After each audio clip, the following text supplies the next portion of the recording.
Masmavi 3 Mutfakta'ya hoş geldiniz. Sevgili arkadaşlarım, bugün yumuşaklıkta rekor kıran kabarmada çikolatalı poğaça yapacağız. Çocuklar bayılacak. Hemen başlıyorum. İyi seyirler dilerim.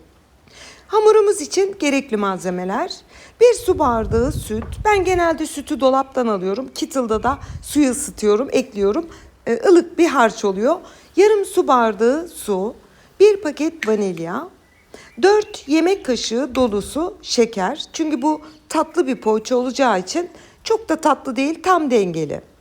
2 tane yumurtamız var. 1 tam yumurta, 1 yumurta akı.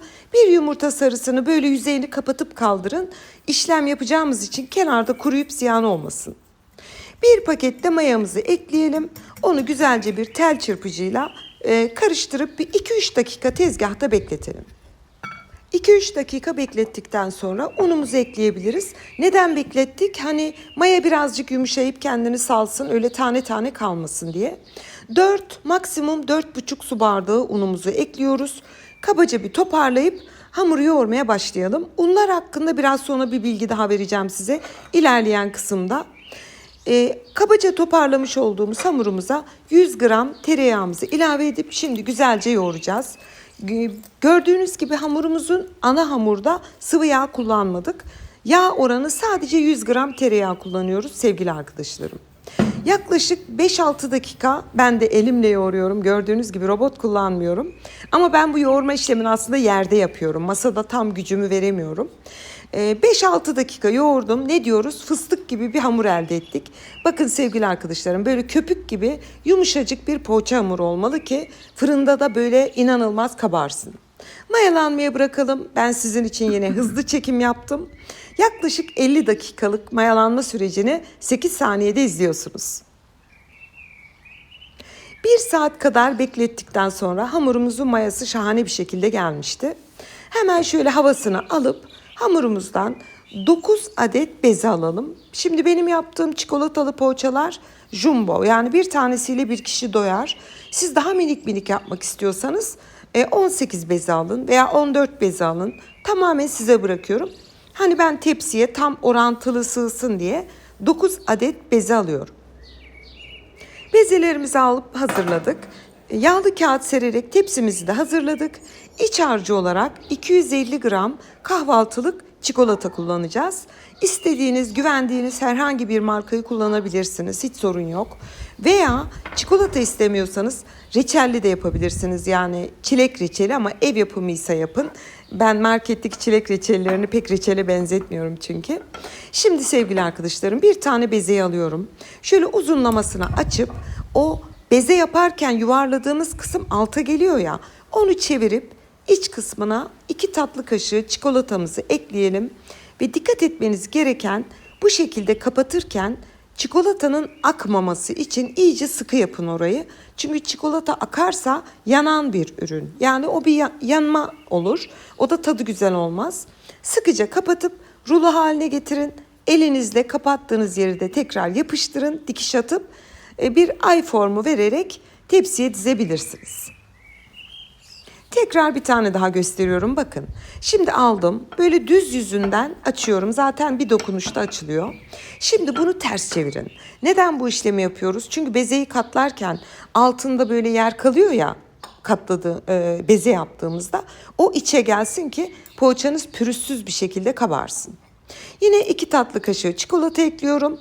Kapatma yerine çok dikkat ediyorum. Çikolatamız dışına akmasın diye. Ben 1,5 tatlı kaşığı kadar çikolata ekledim, ama siz daha yoğun istiyorsanız daha da çok ekleyebilirsiniz, sorun yok. Tekrar rulo yaptım, katladığım yeri de dikiş atarak bitirdim. Çok güzel bir tarif. Bu tarifi bugün neden veriyorum? Bir izleyicimin yine bana yazmış olduğu, Selva Hanım, oğlum çikolatalı poğaçayı çok seviyor.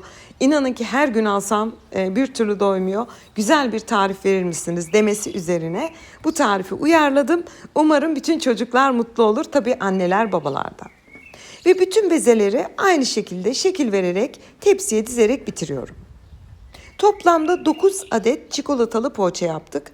Bakın sevgili arkadaşlarım, bu şekilde orantılı bir şekilde dizdim. Tepsiye böyle tık diye hepsi oldu. Şimdi dizdikten sonra üzerini bir mutfak havlusuyla örtüp bir 25-30 dakika dinlendirelim. Bakın 30 dakikanın sonunda 2 kat kabarmıştı. Bir tane yumurta sarımız vardı. Videonun başında ayırmıştık. 1 yemek kaşığı süt ile açalım. Ve açmış olduğumuz yumurta sarısını kabarıklığını söndürmeden çok zarif hareketlerle poğaçalarımızın üzerine sürelim. Ben üzerine lezzet katsın diye file badem serptim. Hiçbir şey serpmeseniz de olur. File fındık da olur, ceviz de olur. Hiçbir şey yoksa hiçbir şey de olur. Hiç sorun değil ama şık bir görüntü olsun diye 1 yemek kaşığı kadar file badem işinizi görüyor. Ve poğaçalarımız fırına gitmek için hazır. Üzerine biliyorsunuz artık arıtılmış suyumuz var. Birkaç defa fıs fıs yapıyoruz ve önceden ısınmış alt üst ayar yani fansız ayarda 190 derecede yaklaşık 40-45 dakika pişmeye gönderiyorum.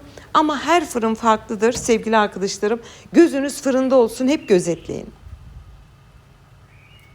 Ve 40 dakikanın sonunda şimdi şöyle bir bakar mısınız? Böyle bir kabarma sizce olabilir mi?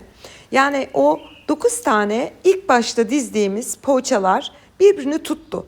O denli kabardı ki birbirine yapıştı sevgili arkadaşlarım. Tarifi birebir uygularsanız, yani bu kadar güzeli, bütün samimiyetimle söylüyorum, artık pastanede bile yok. Bakar mısınız? Hemen hepsini hiç terlememesi için şöyle bir tele alıyorum. Bu tarz tariflerde her zaman belirtiyorum. Bırakırsanız alt tabanı terler. Bakın sevgili arkadaşlarım. Yani böldüğümde nasıl tel tel ayrıldığını görüyorsunuzdur. Ve çikolatalı poğaçalarımız sunum için hazır. Sizlere şöyle bir her açıdan detaylıca göstereyim. Bir de ben bunu izliyorum ya, ben kendim yapmamışım gibi böyle bir hevesle izliyorum. Ve büyük bir zevkle doku testine geçtim. Umarım bütün çocuklar mutlu olur. Ben çünkü çocukları, hayvanları ve doğayı çok seviyorum. Bakın sevgili arkadaşlarım, yumuşacık, son derece hafif. İçine çikolata eklediğimiz için hamura ekstra bir sıvı yağ takviyesi yapmadım. Sadece tereyağı kullandım. Tereyağı kullanmamız şart. Bu kadar güzel, yumuşak, aynı zamanda aromatik olması için. İç dokusuna bakar mısınız? Bildiğiniz pandispanya gibi, kek gibi bir kıvamı var. Hemen hızlıca unlar hakkında bir bilgi vereyim. Şimdi benim kullandığım, bu poğaçada kullandığım unun protein oranı 10'du. Mesela bazen bazı unlar 14 ise hamur böyle lastik gibi toparlanır. Kabarması da zor olur. O yüzden kullandığınız protein oranını ara ara hatırlatıyorum. Dikkat ederseniz tarifleriniz benimki gibi harika olur. Şimdiden deneyecek tüm izleyicilerime afiyet, bal, şifa olsun diyorum. Yeni tariflerimde görüşmek ümidiyle. Hoşça kalın.